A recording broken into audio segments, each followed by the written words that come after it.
Good tidings, Eldar players. Today it's not about models or paint jobs, but rather about lore. Ynnari are a fairly recent faction in Warhammer 40k.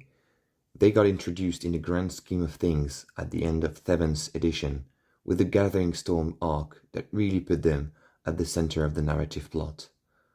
I'm still sad that I don't own the book, but I have these other ones to trace back the history of the Ynnari throughout 8th and 9th edition. They brought a new perspective to the dying race of the Eldar and a fresh look at what they are fighting for. It was fascinating to read about Ivrain and the summoning of Ynnead in Bieltan, and when you think about it, they really are on the path of awakening a new god. And we all know what happens when the Eldar get involved in awakening gods. It really didn't go well the first time around. So you can also understand why some of them are reluctant to try a second time. Gods are obviously a very important topic in Eldar culture. Their pantheon was decimated by She Who Thirsts. But with the Ynnari plot, we know that Ynnead, the god of the dead, wasn't slain. And moreover, in the Ranadondra myth, the Eldar apocalypse, it is said that Ynnead would awaken at the peak of its power, filled with the souls of the dead Eldar, and kill Slaanesh, initiating a renewal for the Eldar race, freed from the shackles of Slaanesh. And Ynnari really hit their stride in 8th edition. I still remember the days when you had to play with first the index for the Xenos races, and here you have the Ynnari page. And it was the first introduction of the Triumvirate and 3 characters for 8th edition. Then we got more official rules with White Dwarf, with the Index Xenos for Ynnari, giving you army-wide rules, a special psychic discipline, and a new way to play with the Ynnari with their own stratagems and everything. It was a really special time, with lots of pages about lore as well. Then we got even more official rules with Phoenix Rising and pieces of lore with the Blood of the Phoenix.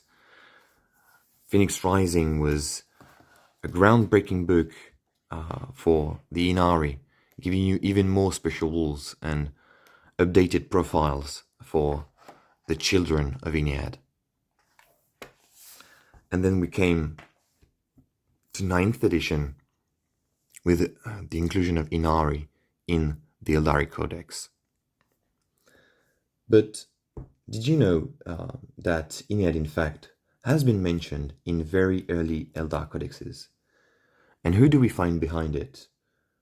Already interested in what this god is all about? Eldrad Ulthran, the very same Eldrad that eons later would try to awaken it. Today, I wanted to read to you the very first text where Ynnead is mentioned.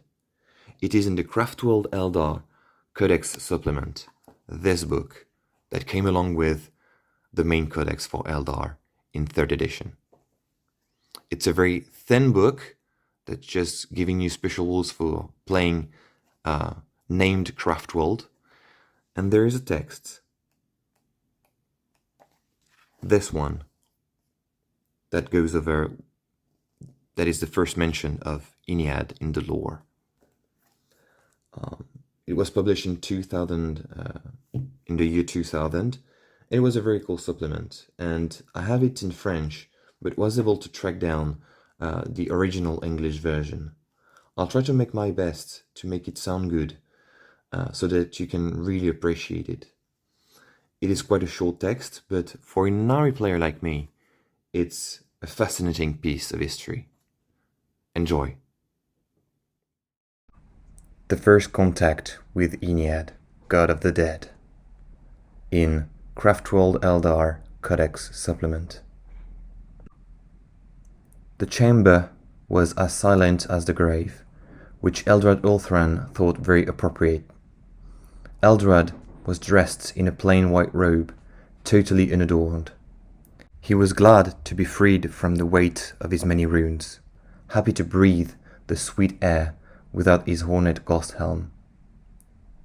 Here, in the hidden chamber, there was no need for such protection. Here, he was totally safe from the attentions of the great enemy, if ever such a place existed. The psychic shielding at the heart of the Infinity Circuit was so strong that not even the strongest thoughts or presence could invade. The ancient Farseer allowed himself a brief smile, enjoying the solitude, both physical and mental. Such moments of peace were few and were becoming ever rarer.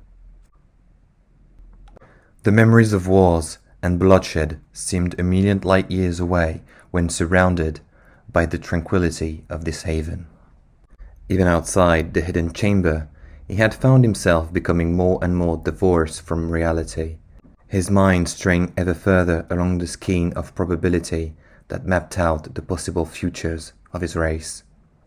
Even as his body was slowly crystallizing, his mind was becoming something more than flesh could hold.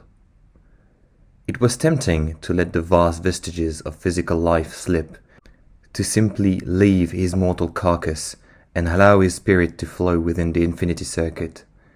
But the time was not yet, he warned himself.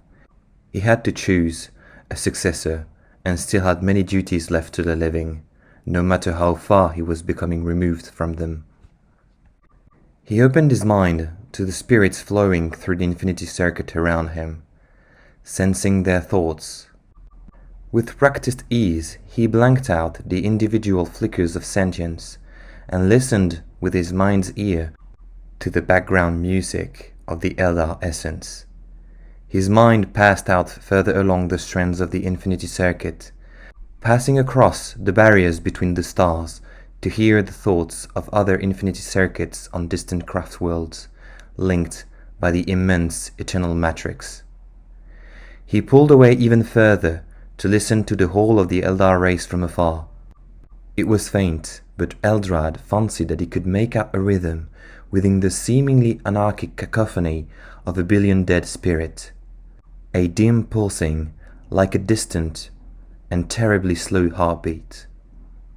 Without the babble of each and every spirit interfering, Eldrad could feel the greater unconsciousness that lay behind, like the mind of some vast entity that was still very much dormant. For countless generations, that pulse had grown stronger, and for untold generations to come, it would continue to quicken and grow. Eldrad knew that he would not be truly alive when that time came, nor would his successor for 100 lifetimes. In a moment of doubt, he wondered if it would ever come, or if they were all fools to believe there could be any escape from she who thirsts. Perhaps they would all die first, their distant dream unfulfilled. Perhaps he would not be strong enough. Thrusting aside these negative thoughts, Eldrad forced himself to believe that the ancient prophecies would come true. Once more, he listened to that ponderous pulsing, and he smiled again. This was Ynnead, god of the dead. Ynnead, the last hope of the Eldar.